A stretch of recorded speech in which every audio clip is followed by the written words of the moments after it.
is up, guys? So I have had some really big changes in my life lately, and this video is actually was made months ago, so I just want to let you guys know. And it's actually going to be a little series I'm going to create on my channel about my SRS experience, and just to make sure that I have it as fresh as possible in my mind and letting you guys know about my experience. I'm going to be making videos at least for the next couple months. It is currently February, and I probably won't release these videos until July or August, hopefully, if everything goes smoothly. So, excuse me. I want to make this video, and I want to talk about my experience with Dr. McGinn. So, I am actually getting SRS, and I am going to have it with Dr. McGinn. And I want to talk about the entire process and have it as in-depth as possible for you guys to make future decisions. So I've made a few videos about SRS and how I am really freaked out about SRS. And I'm really scared of surgery. I'm not really that afraid of having a vagina. But I am not like most trans people, at least to what I feel like, because I am not 100% sure I want surgery. I always ask people, what is the percentage you are sure you want surgery, and everyone's always like 100%, and I just personally don't feel anyone can be 100% about any decision in their life. I don't even know if transition's right for me, and I know that's scary for me to say, but like I am very confident that transition and surgery is the right path for me. But I'm just also hesitant because who really knows what the future has in store for you. So, my experience with Dr. McGinn. So, I live in Colorado, and I flew out and I met my mom in Philadelphia, and we spent 3 days in Philadelphia. We got in on a Sunday, and then we had the consultation Monday. I was actually really freaking out. We got to New Hope.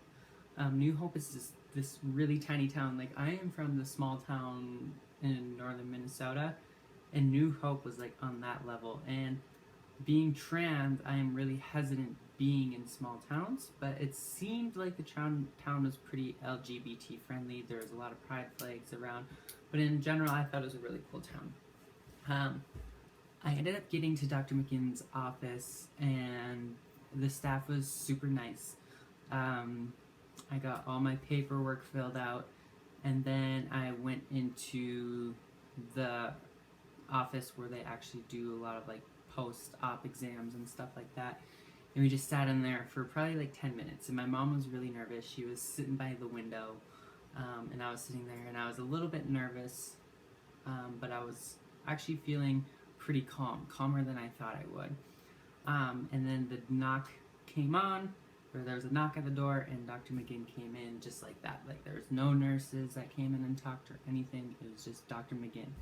And going into the consultation, I was actually really nervous because I wasn't sure if I just spent $1,500 pretty much to fly out there and have a 15-minute consultation and then fly off back home. You know, I really didn't know what to expect. So Dr. McGinn came in, and she went on a little spiel, and the spiel lasted about 45 minutes. And it was a very educational spiel, but I have done my homework for sure when it comes to SRS, and a lot of it was just reinforcement of what I already knew. I did actually get a recommendation from another trans girl to write down questions, because in that moment you are going to be freaking out and you're going to forget all the questions that you want to ask. So I actually had a few questions, actually a long list of questions, and I talked to Dr. McGinn about those, and she was so bomb. She like answered every question with complete confidence. She's a very competent human being. It made me feel much more relaxed. And it was really, really nice. And the consultation actually ended up being near 2 hours long, and I felt really satisfied coming out. You know, my I was really, really nervous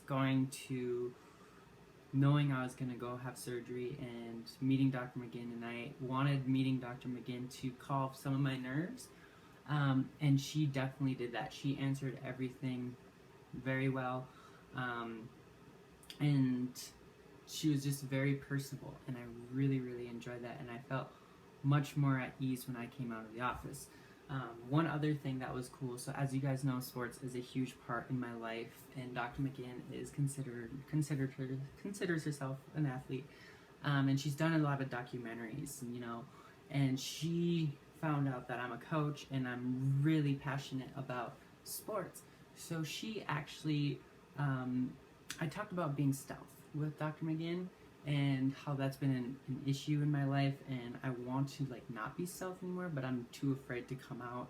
And she was really cool. She's like, listen, I have seen thousands of trans people, and really none of them are that happy being stealth. Most people that are authentically happy are open and honest about their trans self.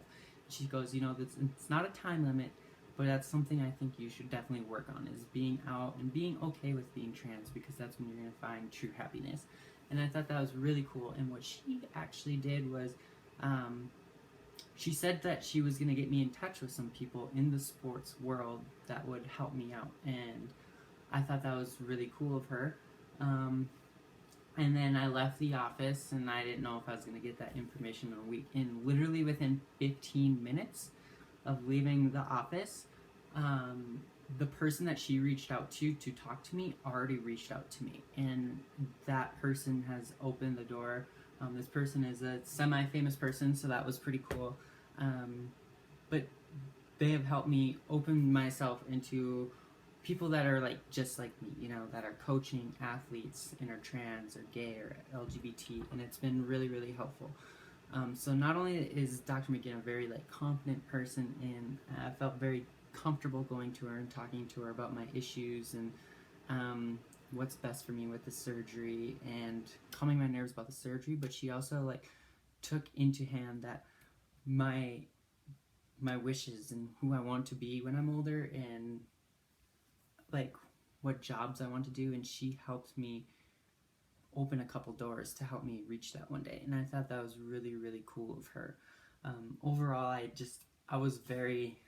I'm kind of in awe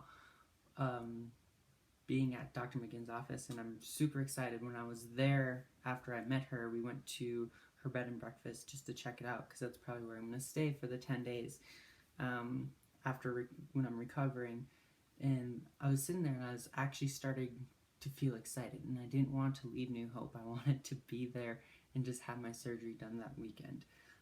So that is something that I felt really calming and relieving, and I am very happy that I went there. And just to check it out, I talked to another trans person recently who had the surgery just a couple months ago, and she her certain situation is much different than mine, but she actually went through insurance and went to a different doctor, and that doctor called her in a month after her scheduling appointment that was supposed to be a year later.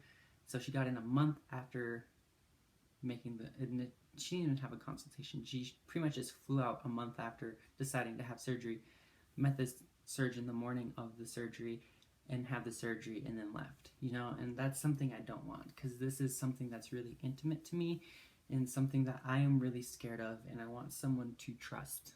And I think Dr. McGinn definitely did a really good job of earning my trust within being at that consultation. And I've had a couple questions since then, and I've called, and she has an amazing staff, and they answered the questions. Obviously, Dr. McGinn is super busy, so she can't make personal phone calls, but her staff is very knowledgeable and works really close with her. So her staff helped me out, and it's really, really helpful. I have a long list of things to do, and I've been working on doing those, but it's been official that my surgery date is July 11th, and I couldn't be more excited for it. Stay tuned, I guess, for more videos.